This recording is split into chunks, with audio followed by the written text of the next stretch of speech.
මිනිස්සුන්ගේ සිතුවිල්ලේ තියෙන කළු සුදු මට්ටමේ අඩු වැඩිය අනුව තමයි කරන ක්‍රියාවේ ප්‍රතිඵල යහපත්ද අයහපත්ද කියන එක තීරණය වෙන්නේ. කෙලෙහි ගුණ සලකනවා කියන එක නූතනය තුල දකින්නේ එක නොකල යුත්තක් හැටියට.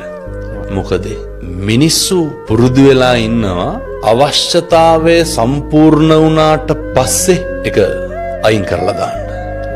ඒක නොසලකා හරින්න. ඊට පස්සේ මිනිස්සු පුරුදු වෙලා ඉන්නවා. කවුරු හරි අපිට උදව්වක් කරපුවාම අපි හිතමුකෝ දැන් අත්දැකීම් ඇති ඕන තරම් හොඳයි. වැඩිපුරම විඳවලා තියෙන්නේ. පසුතැවිලි වෙලා තියෙන්නේ. උදව් කරපු මිනිස්සු හින්දාද උදව් නොකරපු මිනිස්සු හින්දාද? උදව් කරපු මිනිස්සු හින්දා. අපි වැඩිපුරම උදව් කරන්නේ වැඩිපුරම ආදරය කෙනාට.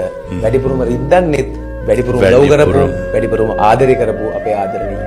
කොහෙද කරන්නේ ආවතුනේ? එයාත් එක්ක ජීවත් වෙන්න වෙන්නේ. පවුලට හම්බෙන්නෙත් එයාලා. කෙලෙහි ගුණයක් තියෙන. හැබැයි බුදුහාමුදුරුවෝ අර හිත්පිට නැති බෝධියටනේ බුදු වෙලා පළවෙනි සතියේ බෞද්ධ සාහිත්‍යය උගන්වනවා අනිමිස ලෝචන පූජාව. උන්වහන්සේ අපි බුදුහාමුදුරුවෝ දේශනා කරනවා මේ කතඤ්ඤෝ කතවේදී පුද්ගලෝ දුර්ලභෝ ලෝකස්මි. මේ ලෝකේ කෙලෙහි ගුණ දන්න මිනිස්සු හරි දුර්ලභයිලු.